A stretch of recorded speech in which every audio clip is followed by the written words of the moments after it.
mic was muted. Wow. Yesterday was last week. It was my mouse died. This week my mic was muted. Anyway, hello everybody. Welcome back to Saturday X Files, talking episode 3 and 4. I'm Nadia, host of Horror with Nadia, and this was a fumble of an intro, but I'm happy to be here with you guys this bright and early on a Saturday morning. I got my first Monster of the Week episode, and I've got some thoughts on episode 4. But before we get into all of that, please hit that like button, subscribe to the channel, share the stream as well for me if you don't mind doing so. Let's get a lot of people in here talking about X-Files. Also, I want to say thank you so much to everybody who helped me get monetized. I did not do this alone. You all helped me with watch hours, sharing my channel, sharing my videos, commenting. You guys are awesome. And thank you so much for everything. I will be having a celebration of monetization in 2 weeks. I've got some fun things I'll be raffling off, some new things coming for memberships. So that'll be announced in 2 weeks on one of my Horror Tuesday episodes. So be on the lookout for that.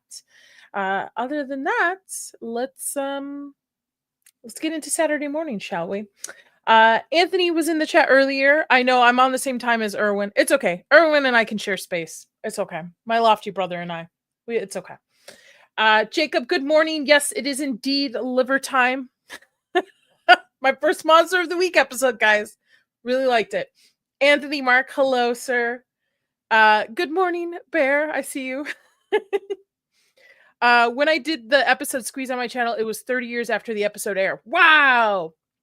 I have some thoughts. I do like it. I did like Squeeze. Squeeze was definitely, and I can see why people say Monster of the Week episodes might be more in my favor.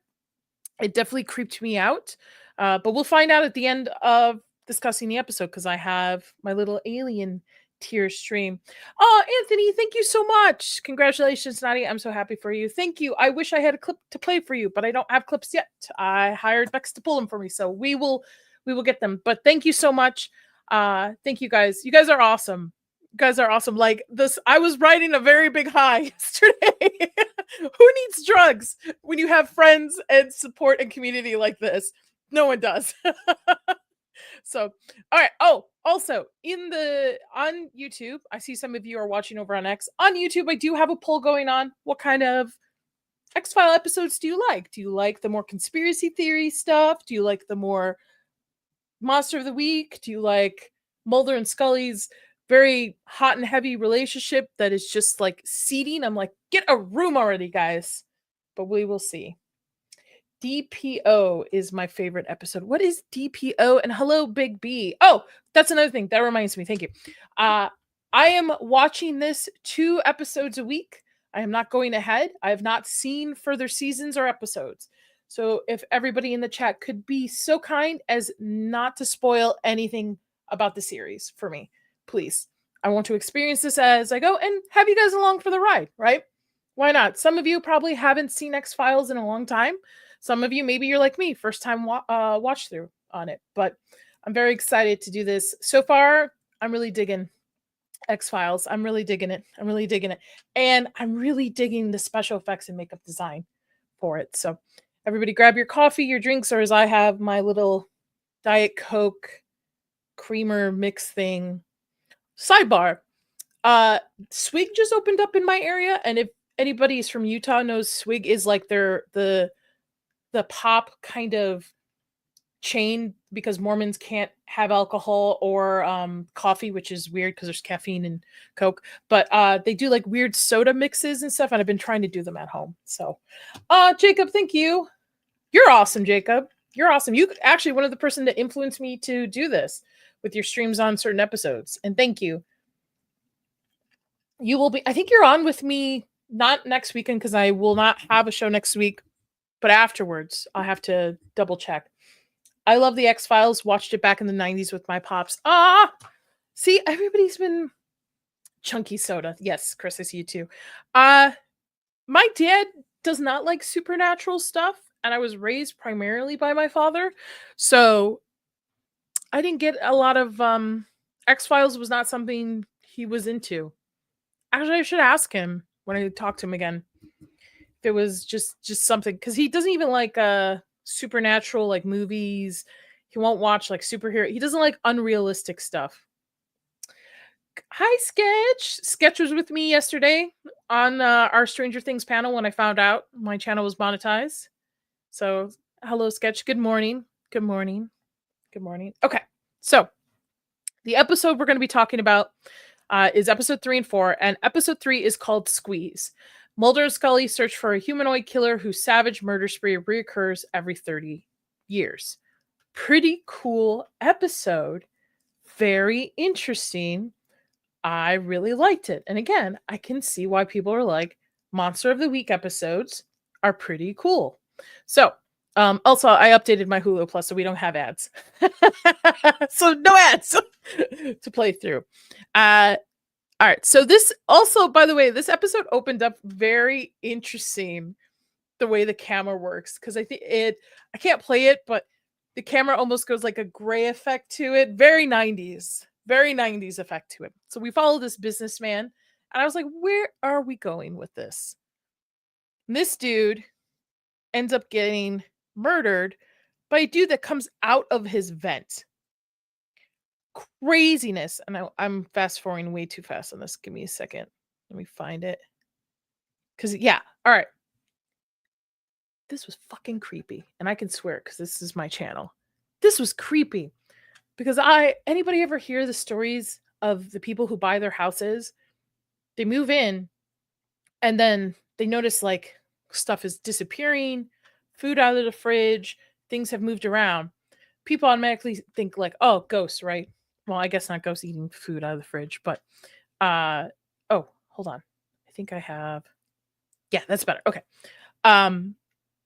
But it's like they find out like people are living in their houses, like in their attics, or they're living in like cupboard areas of their houses and hiding, and then waiting for them to leave their homes and come back, and they hide it out. And I think there's been a couple videos of people like finding out about this by putting cameras in their like kitchen areas and stuff.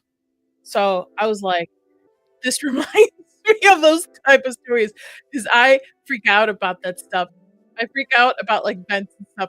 I'm a scaredy cat, a big scaredy cat with stuff like this, and the idea of somebody living in my house while I'm in my house terrifies me. So this kinda reminds me of that. Anyway, I digress on that. So, business dude gets into his office late at night. "Hi, AJ." AJ, I thought you were too big for me now. Oh, phrasing. With Kill Tony, man. We have a star in our chat. Anyway, so this dude, late night at work, calls his wife, tells him he's gonna be late, goes to get coffee. The whole time, somebody's unscrewing the vent from the inside. And this vent is very small. Very, very small. Take a breather. I think I'm talking too fast. A little too fast. A little too excited. Too much caffeine first thing in the morning on a Saturday morning. Caffeine's not good for you, folks, even though it's delicious. We all have our vices. Anyway, gets killed or KO'd or whatever. Knocked off the platform. And it moves into the and then the dude like is able, there's a shot where they show the vent again, and he's able to pull it back and then screw from the inside back, so it looks like nothing was disturbed, right? So we fast forward after this murder to not the opener. Where is it? It's where Scully is meeting with this doofus. I call him a doofus, and this I gotta remember the character's name. Detective Frank Bridge, played by Henry Beckman. Right? Is that him? Yes. Yes. No, wrong guy. Sorry. Wrong dude. He is, what is his name? Because he has been in like a couple like comedic roles. Sorry. Found it. Agent Tom Colton. It's Colton. Sorry. Oh, am I muted? Can you guys hear me?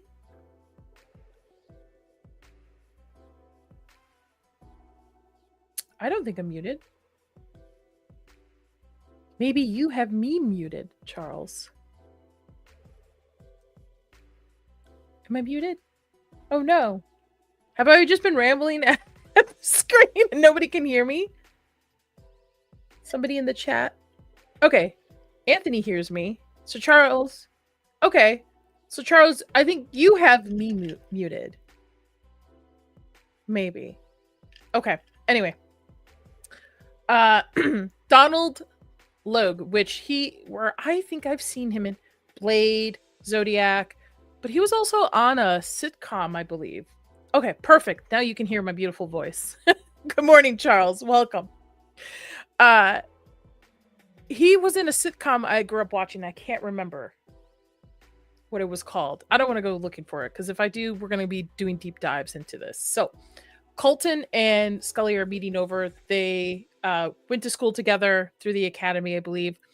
And Colton is meeting with him because he's got this case of multiple murders where the liver has been removed. And it looks like there's like no nobody, there's no sign of like break-ins. It's weird. It's coming off very X-File-y, right? And he wants, in a sense, Spooky Mulder's help, where we learn Mulder's been called Spooky Mulder, which, to be honest, not a bad nickname. Oh well, Spooky Mulder. But throughout this whole episode, to me, Mulder has just been having a shit-eating grin on his face the whole time because he's right about pretty much so far most of the things he's able to solve, and he's very intelligent. And this dude is obviously just wants to impress Scully the whole time, and then is mad that Scully chooses Mulder's side for this. And to be honest, Scully comes at it for a very analytic point of view where she's like, realistically, we're all trying to solve the same thing. So basically put your dicks away and stop measuring them against each other. So, Dieter, you didn't have to. Thank you so much. Please like, share, and subscribe. AJ, I'm working Saturday like a peasant, got a dip, but enjoy your stream. Hit that like and all the good stuff. Talk to you later, AJ. Enjoy working like a peasant. So they're meeting over and he's discussing this with her, and in a sense he wants her to be the middleman to get Mulder's point of view on this. They don't want to ask him directly because in a sense Mulder's the black sheep of the FBI, right? We all know this so far. 3 episodes in, it's kind of obvious. Nobody takes him seriously. Most of these people want him out of it, and the people that do take him seriously don't want anything known. I think I laid that out pretty well. Pretty cool. Though I'm on Mulder's side the whole time. I shift between who's my favorite character between Scully and Mulder. I think I lean a little bit more Mulder's because I think I am a conspiracy theorist. In theory. So, like, yes, it was aliens abducting. Yes, it's reptile people. Whatever. We know this, right? We all know that there's reptile people, right? We won't get into the flat Earth discussion. We won't do that here. We won't do that here. I have to have somebody to bounce that off. If Leon was here, then I would do the flat Earth discussion. So anyway, getting back to it. So Mulder does the proper thing by investigating this. They go to the actual crime scene. He's able to actually pull up a fingerprint from the vent he sees because he finds like a shard of the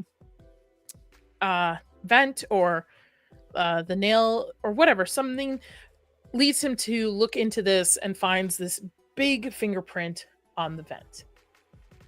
Okay, cool. Little like, I'm like, I know he's smart. Little on the nose. I'm like, so you're able to just look at a shard of metal and then go, oh, that. To me, it would be, as a writer point, maybe a little bit more realistic if this like was a slightly unscrewed, right? Just maybe he wasn't able to get it all the way back in. Just my opinion on it. But we all know what opinions are like. So, able to pull off a fingerprint and match it, and is looking at this as a repeat case that's happening every 30 years. Every 30 years, there are victims where their liver is taken out, where there's shown no sign of like a break-in or anything. And he's connecting in that every 30 years, there's this certain amount of people and trying to connect this case to it. And of course, Scully's like, oh, come on, dude. this is not real. There's no way a killer could be alive now for what, 90 years, if that. So they're going through the whole back and forth where she doesn't really believe, and he's like, yeah, this kind of gets a little old to me so far. A little bit. The back and forth with this. Just believe him. The shit you've seen so far, lady, just believe him. Mulder's usually right 9 out of 10 times. So far. Anyway, let's move on. Let's see, where is it? So they decide to do a stakeout because he figures that the killer does want to come back to the location. I will say the stakeout that they did in this parking lot area was pretty cool design with the oval openings through the walls where they're able to walk through. Scully almost shoots Mulder, but able to not, like a true FBI agent. Well, maybe not now, but they actually caught the guy. He's coming.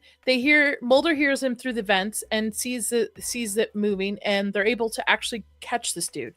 And when I first saw this dude, it's like, he looks awfully familiar. Oh, here, this is what I was talking about. This set, wherever this parking lot is, pretty cool. That the fact that there's like these open circles on each of the walls, I thought that was a very interesting look to it. And then they catch this dude, and I was like, this dude looks familiar to me. And I know the X-Files, I mean, we had Seth Green last week. I know X-Files is a start for a lot of actors, or actors who are well known now kind of had small parts in some episodes because of how popular the show was, but I could not put my finger on it. I didn't want to look it up, and then I finally did. And he's the dude from the Green Mile. He's the little jackass. I think it's Percy, right? I believe so. Let me see if I can find another good photo of him. Hold on. And yes, I've actually seen. This is creepy. Able to shrink through like this? Man, oh man. Mutant powers.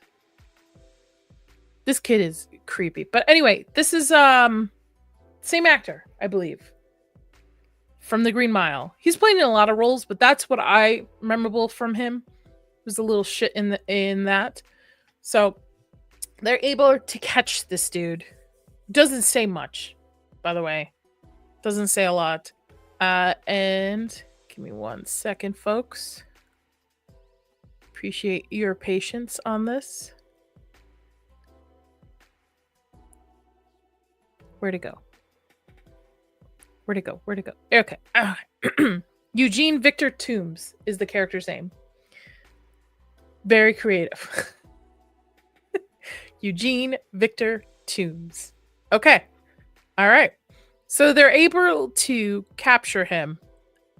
And basically Colton and his little investigation finds nothing to connect him to, thinks he's just off his loony, right? He's just a crazy dude. Mulder, obviously, his spider senses are tingling. He knows that something's up with this dude. They give him a lie detector test as well. Also, Colton is pissed that Mulder's bringing almost a supernatural aspect to this case. Because, of course, I mean, if Scully's not going to believe, an average Mojo FBI agent's not going to believe either. So they let him go. Then Mulder and Scully go and investigate and ask questions to a former detective that was, after they had another murder. Where was it? They get another murder, and then they go talk to there he is. Investigator for murders that happened like 30 years ago. And find connections there and find out that little items from each of the murders were taken on top of the liver. By the way, liver's delicious. I don't know what human liver tastes like, but I do like beef liver. I eat a lot of beef liver, actually. Liver's pretty good. Liver and onions. Pretty good. If it's made really well, it's pretty good. Anyway, finds out that little items have been taken. So, also finds out his address from 30 years ago where they were investigating this. they go to the actual location. Oh, and I thought that was creepy too, that they found the guy gave him a photo and was like, is this tombs? And yes, from 30 years ago. So they go to the old abandoned building, go into the basement, and they find this like cocoon thing made of like paper and bile and stuff. And I loved the scene, and I think it's here where Mulder's like trying to keep his complexion, and then when Scully goes, that I think is bile, and he's like, oh, excuse me, while I break my cool, basically. And I love it. I think it's great. I think the chemistry between these two is fantastic. I love the little bit of humor added into the dialogue throughout so far as the episodes have grown, because they're coming into their own. I know we're only 3 episodes into the season, but I really feel like they've known each other for a long time. All right. Hydration. Or that's not really hydration, but I got water over here too. Anyway. I think it's... Let me see if I can find it. Let's turn the subtitles on. Give me 1 minute, folks. Is there any way I can get this off my finger quickly without betraying my cool exterior? I love it. I don't know. I just cracked up when I heard this line. I thought it was really well done. Very done. Very well done. Okay. So they find a pile. So this is where this episode creeped me out further. As they're exiting, so that Scully can go find Colton, inform him, and Mulder's going to stay around, kind of do a stakeout, waiting for Toombs to come back. When they're leaving, Scully is like, oh, I'm caught on something. And goes, and it's actually Toombs' hand dropped from the ceiling, grabs her necklace that I marked on last week, where she's got a cross necklace on it. That was creepy. That was pretty that like just gave me the shivers, the fact that somebody can just like touch you like that without you even realizing it. I think it's like, yeah, she's caught on something. Give it a minute. I know I don't want to YouTube to take me down.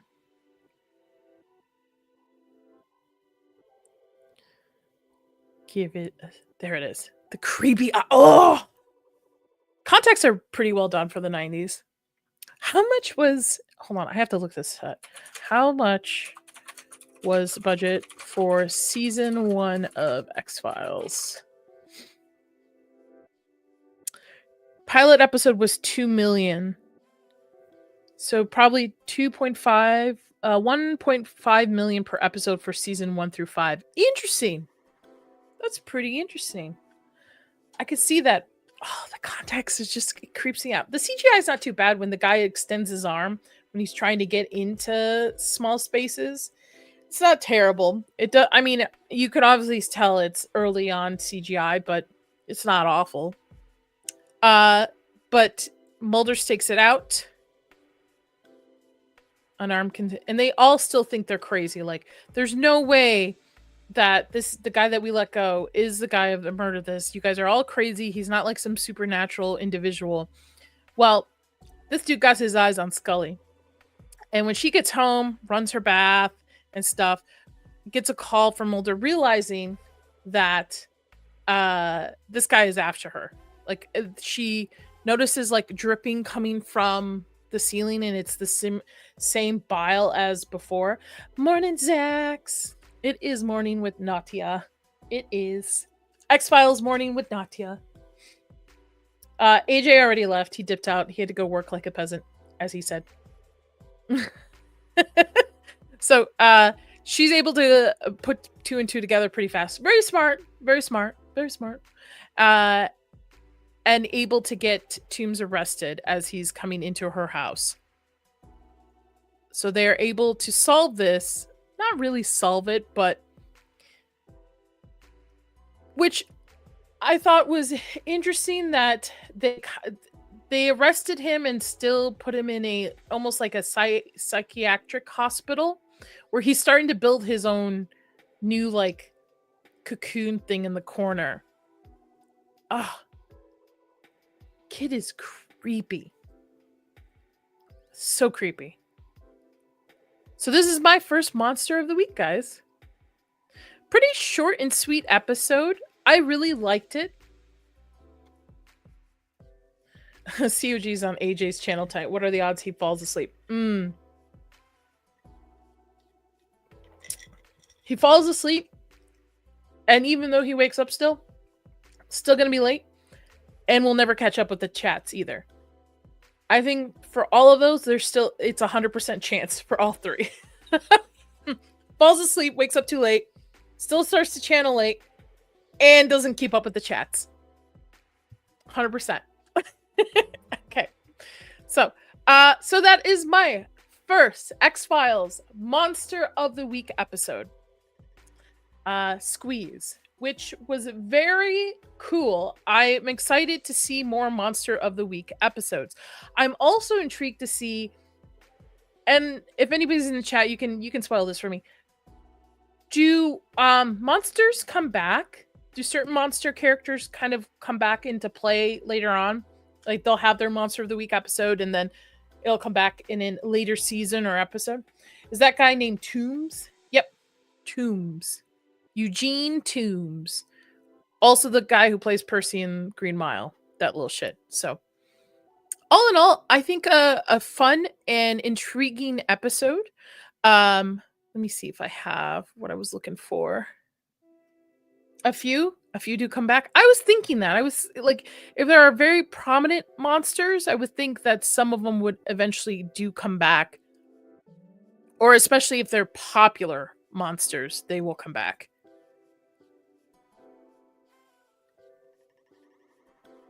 There we go.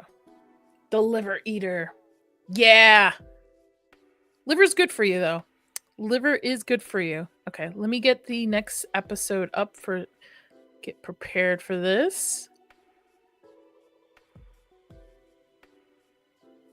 I hope everybody's having a good Saturday so far. All right, there's that. And then we're going to move on to episode 4. That...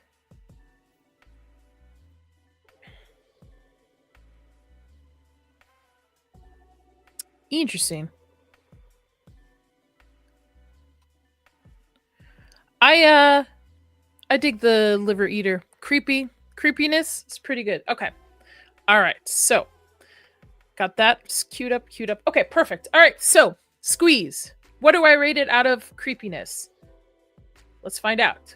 So, I have a rating system for each episode. It is 1 to 5 alien heads. 1 being it's kind of creepy, but not so creepy. 2 creepier. 3, 4, 5, I'm terrified. So, what do I rate Squeeze, my first Monster of the Week episode? And because of the whole fear of somebody living in my house without me knowing it, kind of creepiness, the ability to be humanoid like that, and to be honest, the fact that he rips livers out with his bare hands, I'm giving him 2 out of 5 alien heads of creepiness. So again, this does not rate the episode like, oh, it's a 4 out of 5. This just rates it on the creepiness and scary scale because I am terrified of aliens. So, remember when the X-Files movie falls within the TV? I think somebody said, and if Jacob's in the chat, he'll know too. I think the first movie falls between either season 3 and 4 or 4 and 5, one of the two. I think there's like 3 movies from what I remember. So, so 2 alien heads out of 5 on the creepiness scale for my first Monster of the Week, Toombs, the liver eater. So, all right, let's move on. We have now episode 4. I'm kind of 50-50 on episode 4. I'm not gonna lie. It is not my favorite episode. I think out of all the 4 episodes I've seen, it is the weakest episode. So we have Conduct. I hope I'm saying the English word right. Mulder becomes obsessed with solving a case that closely parallels the encounter he experienced as a child. I can appreciate this episode for giving us a little bit more into Mulder's background with the abduction of his sister. But I will say I was slightly bored with this episode, especially as somebody who is creeped out by aliens. So, let me pull up the episode. Oh, okay. It's a little dark too. I think it's this one. Yeah. Okay. Conduct. Episode 4 opens up with a family out camping in their like camper. And getting woken up by a bright light where the daughter of the family is taken. So it was pretty creepy, not gonna lie. Yeah, pretty creepy. It is creepy that they establish throughout this episode backwards in the family and the lore, because if later on you find out the mother was also abducted at some point. Daughter's abducted. It's all alien conspiracy theories. Well, thank you, Charles, so much for stopping by. Thank you so much. I hope you have a great day at work. Hope it goes by pretty fast. And you're welcome. Thank you for enjoying my rambling. Have a good one. So, opens up with this family. And I knew right off the bat, we're dealing with aliens. We're probably going to get a little bit more of Mulder's backstory, especially as they interview the family and it gets closer to the fact that it's more parallel to what I've already learned so far about his sister's abduction. Not entirely a lot. I was worried that we were going to see little green men, but we did not. Spoiler alert. No green men. No little green men. No little gray men. Or as gray men, as he pointed out to Colton in the last episode of Squeeze. So Mulder found this and he's finding the parallels to it. And the agency's like, why are you investigating this? And I think it's just an obsession again with the fact of his background story with his sister, which I'm more intrigued to see if they ever actually do like a flashback of it and stuff. Maybe not so much more want to see because I don't like little green men. They terrify me. Aliens terrify me. I would not do well being abducted. Probably would die of a heart attack.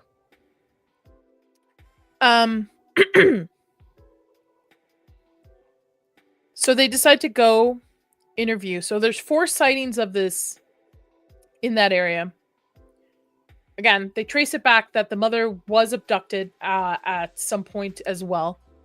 So they go to interview her, and I think this is in Iowa, if I remember right, the location. I just love the setup to these stuff. I don't get bored with the setup of it, but it's interesting as they balance both like an overarching story of what Mulder's trying to do with the investigation of aliens and find out what happened to his sister, trickle in the little monsters of the week. Then we also, in the first 2 episodes, get the weird cigarette guy and the Pentagon is involved. I'm really digging this series. If you can't tell, my excitement's very high. Again, episode 4, not the highest, but it's pretty good. It's pretty good. So they go and ask her a couple of questions, and Mulder kind of relates to her son, who didn't see the abduction. He was sleeping, but can relate to it because Mulder was in the same sense with his sister, from what I've picked up. Saw his sister being abducted, or was in the same room at some point, I think, or something to that extent. If I remember correctly from the first couple episodes, just digging back into it. And I could see that his emotions are high, and that's why he's connected to this case so hardly. Sorry, hydration. As I'm talking so much. So he goes to ask the mother a couple of questions and stuff, and I'm sure she's fed up. She's fed up with the fact that people don't believe her of what happened, both to herself and to her daughter. You know, she's like, are they gonna let her back? Or am I gonna get her back? Right? Am I gonna get her back? And I do like the fact that in this episode, they do kind of throw you off, giving you a more realistic option of what might have happened with her, with the fact that that girl says, later find out, but her daughter had run away because she was pregnant with the baby daddy, and that's why. But the mother is strongholds, and she kind of reminds me a little bit of Joyce from Stranger Things, a little bit on that. Very Midwestern mom, very much like, I know my kid, I know what happened to my kid, you can't tell me otherwise. My kid was abducted, or my kid was taken, in a sense. There's no way my kid just would run off. Very much stronghold, good values, Midwestern mom. Those are kids. And then also, this kid is writing binary randomly too, as well. So this kid got affected in some way, which I get it. People call me a Terminator. Her first movie, I think Nadia mentioned it in her last video. I think the first movie answers questions from 5 and 6. Is that what it is? I think so. I think so. Kids writing in binary, and come to find out, the binary code is like attached to some military coding too as well. Trish, late to the party. It's okay. It's all right. Never be on time for parties. Always be late. Always be late. Late kids are cool. Late. That's what I said last time. You know what? I'll look right now. Hold on. When does the first X-File movie fall between seasons? All right. Yes. Anthony's holding me to the fire. The first movie, Fight for the Future, takes place between the end 1998 and the beginning 1998, i.e. between season 5 and 6. Oh. Man, you know, I was very excited to do this, and I was very excited to share this journey with all of you. But I thought the X-Files was like 3 or 4 seasons. I did not realize that there are what? Wait, how many X-Files seasons? 11. 11 seasons. And my math was horribly off last episode last Saturday, but we will be here for like 2 years. But that's okay. 2 years, spend Saturdays with Nadia, rambling about the X-Files, talking about these episodes. Why not, right? Grab your coffee, grab your Diet Coke, if you're, or dinner or whatever, and just chill. This is just a chill stream. But I will be definitely finishing season 1, and it'll be up to you guys. I'm going to leave it to you if you guys would like me to continue on to season 2, 3, 4, 5, 6, 7, 8, 9, 10, 11, and throw movies in between. But I will say, I think what I want to do is maybe do a watch party of the finale for each season, or a watch party for the movies when it gets to that point too, or do both. Do both, and we'll all experience me cringing and being scared of aliens together. We're all virtually holding each other's hands while we're doing this. 2 years of the X-Files. Why not? Why the fuck not, right? Okay. All right. Anyway, back to it. Binary code. And then they talked to this chick, which I thought was like, ooh, spooky, mysterious. Let's talk through the books in the library. Red flags. Red flags off the bat when this chick shows up. 218 episodes. Divide that by 2. What is that? 218 divided by 2. 218 divided by 2. Oh, God. Nadia. 218 divided... Really? My calculator doesn't want to work. 109 weeks. From what I remember, there are 52 weeks in a year, right? 52 weeks in a year? So 2 years. Give or take. Because some weekends I'm going to be off. Like next weekend, there won't be a show because I will be traveling.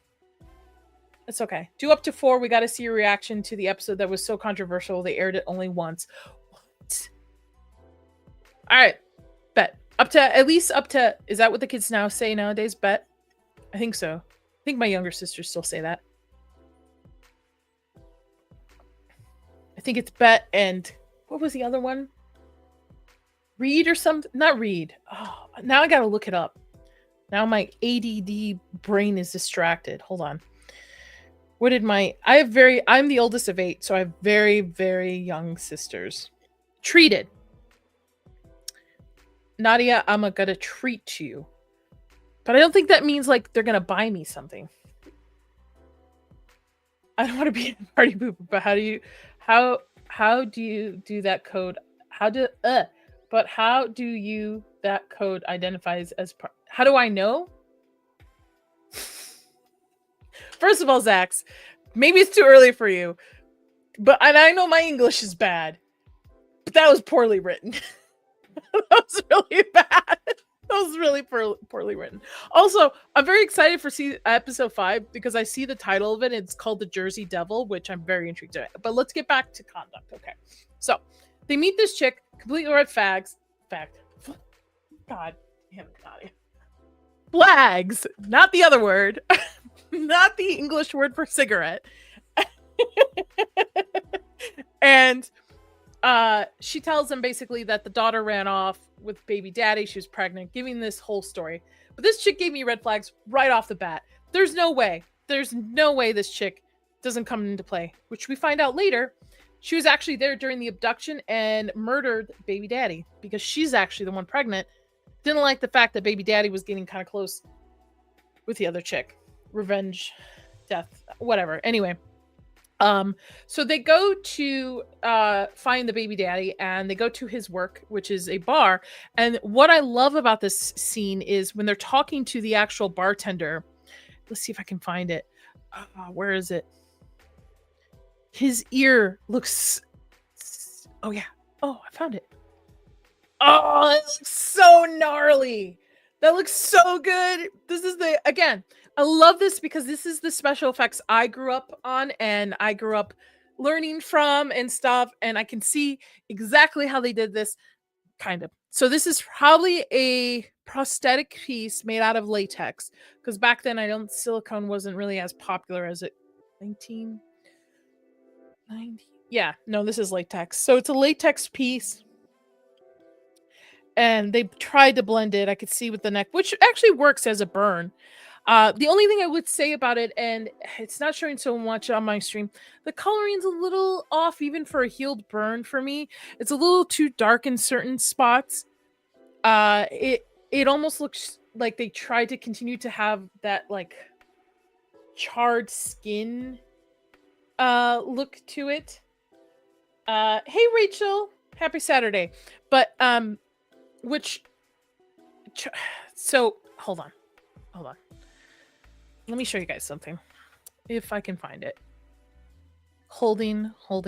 I'm going to show you a burned makeup design that I did a long time ago. I think it's a character. Okay. It's this one. Can I open this up? Will it open up for me? Okay. What you're about to see on screen is fake. YouTube, please don't knock me. I don't know what they are with gore, but it is fake. It is special effects. Oh, let's show up a close-up of the arm, too. That'd be cool. Okay. Here we go. Oh. So, when I was in school, when I did degree burns, this is what I did. Obviously, this is just like fresh burns in a sense.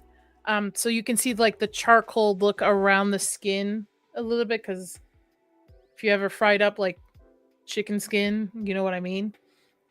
You can actually see it a little bit closer on my test one that I did right here as well with it. So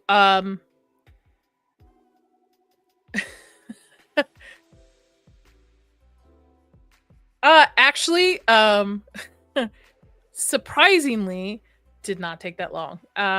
So before and this is in school, so mind you, this is not in how do you say, like, it's not in a I wasn't like on set or anything. I was learning as I go. So when I was in school, by the time I got into school, I had already a little bit of experience under my belt. I was able to like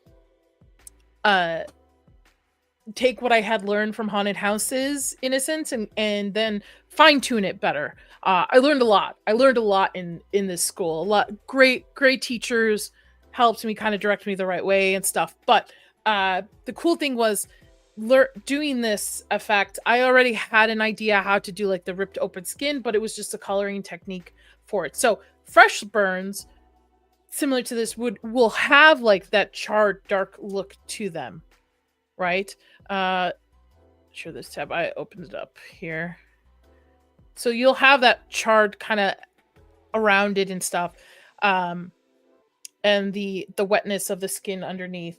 However, looking at the ear here, they try to do that in a sense. It almost looks a little too dry to me, to be honest. Even if it's supposed to be a healed burn ear, a little too dry in my opinion on it.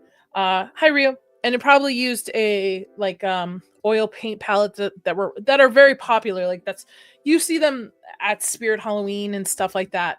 It's more of a like a cream based makeup. It usually is like a wheel and it'll have like a dark color on each side of it too. So yeah, very very creepy. Very well, again, well done with the prosthetic application and stuff. Just there's just some coloring choices I would make, but also on the budget. Okay, we spent a little too much time on this dude's ear, but I wanted to show that. Hopefully that was educational and informational. And for everybody who maybe had a slight doubt that I was a special effects artist, there you go. So,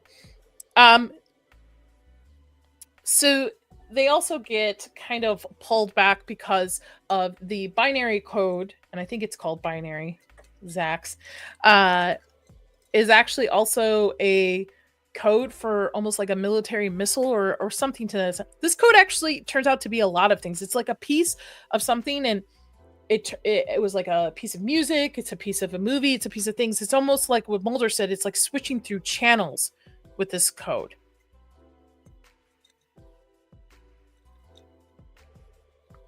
Here it is. Where they were rendering it through a system, which, man, old school computers, man. Missing that. Hearing it through the process. So they're finally able to kind of put it together. Even though, again, this lady finds that nobody's believing her about her own case and her own child being abducted.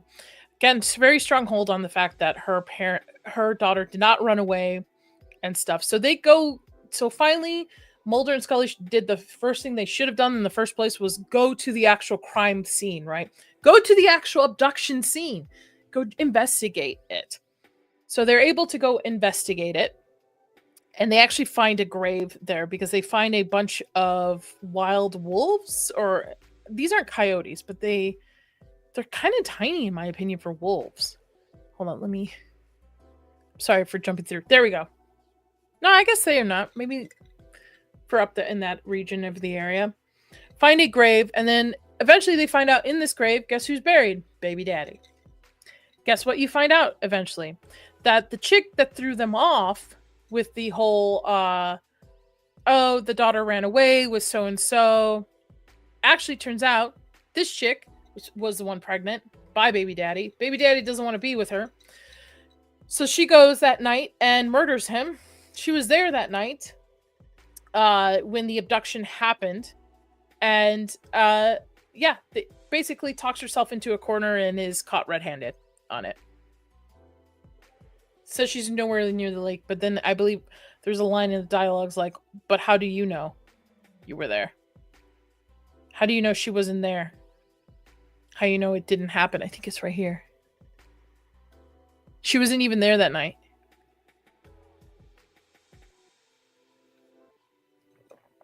Now, how would you know that, Tessa? Tessa?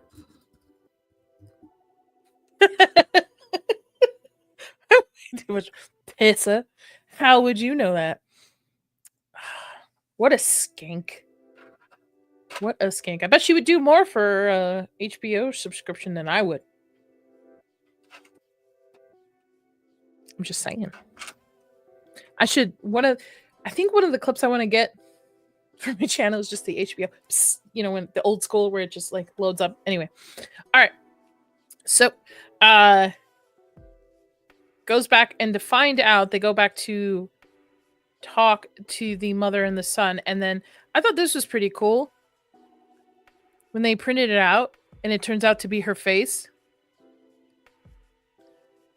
Give it a second, then I'll play it. AJ dated both of those wolves. Yes, I believe it. I believe it.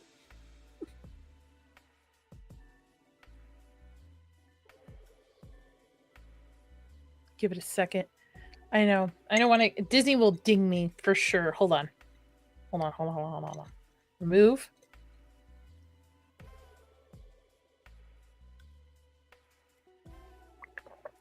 All right. Add to stage.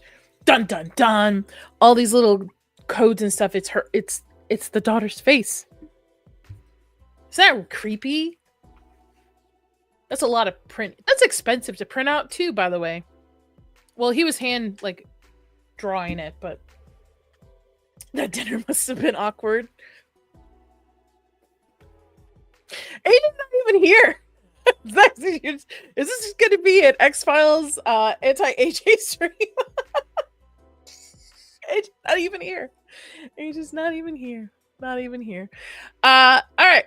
So, able to find that out, and then they go back to finding mother and son in the camper, and the son goes out in the woods and says she's here, that she's back, which I don't understand the whole biker phenomenon, I guess, of it. And they're able to find the daughter alive, barely, but alive. Dun dun dun. So they brought her back. So she just got like a trip, like a cruise on a spaceship, and then came back alive on top of it too. So aliens must have, I don't know, had their way on it. She's gonna make a full recovery. Also finds traces of certain things in her DNA that shows that she was like in orbit, in a sense, like able to tell that she's stationary in orbit. I think this is the weakest one out of the 4 episodes. As if you can't tell, I was not really digging it much. It's pretty cool, like investigation episode, not gonna lie, and it's very intriguing to find that both the mother and daughter are being abducted. And I know there are stories of that in families. She had a titty marking in space. Ooh. Hopefully they had enough baby oil. But and I know there are abduction stories of families. I've listened to a couple of them where generational, they have been abducted throughout the family. I'm like, move. At that point, if you're in the same house, generational, and you're getting abducted, maybe it's not you. Maybe it's your location. Fucking move. But anyway, I can understand them playing on those kind of tales of the story, but I found this episode to kind of be a little bit of a lackluster. I wasn't super intrigued into it until at the ending, where he's talking about his sister and the experience of her abduction and stuff, and it was like 42 minutes in. I get it. Each episode cannot be a banger, and it's not a bad episode. It just moves the story forward on the whole alien abduction, especially of his sister. Completely understandable. Not vibing with it this week. Can draw them like Skywalker Ranch. Exactly. Skinwalker. I almost said Skywalker. Skinwalker Ranch. Though Skinwalker is a word I can't say in my house. My husband doesn't like it. Because you don't want to call those creatures upon. Put your tinfoil hat on, Trish. We don't want that bad juju around. We don't want that bad juju vibes around. I do like the ending scene where he is in a church looking at a picture, kind of bringing the fact of religion, and because there are supernatural aspects to religion. I don't have a degree in theology, so I can't dive deep into it, but there are supernatural aspects of it, right? You could say that. And then to mix it with science as well, which I think is a good balance between Mulder and Scully that we have. We have Scully who, even though she wears a cross, she comes more analytic and comes from a science point of view. Mulder is like, the truth is out there, you have to believe. There are supernatural aspects to the world, which I'm more of a Mulder kind of gal. I think there are supernatural aspects to the world. So that's it. That is both episode 3 and 4. I'm excited for the next one next week. Not next week, but the week I come back, because it's titled The Jersey Devil. With episode conduct, well, again, I do enjoy the fact that we're pushing some of the lore narrative forward. Was not creepy, so I would give this a 1 alien head out of 5. I have not seen aliens yet, which I'm a little disappointed. I would think by a show now, I would see some aliens happening. Like somewhere, some green men. Like, I want a 5 out of 5. I want to be creeped. I want to have nightmares. Creep me out, X-Files. And hopefully those episodes are coming. So, on that note, this stream was a lot shorter than last week, but that is okay. Each week's going to be different depending on which episode I'll be covering. That said, next Saturday, there won't be a show because I will be out of town, but I will be back the following Saturday. I will have an announcement soon for a monetization celebration stream. Probably in 2 weeks. I'm looking at, I think it's January 28th, the Tuesday, during my Horror Tuesday. Gonna raffle out some cool prizes. Gonna just hang out and celebrate. And again, thank you, everybody. You guys are amazing. Thank you so much for helping me get to this milestone. My next milestone is to hit 1K subs by my birthday in March.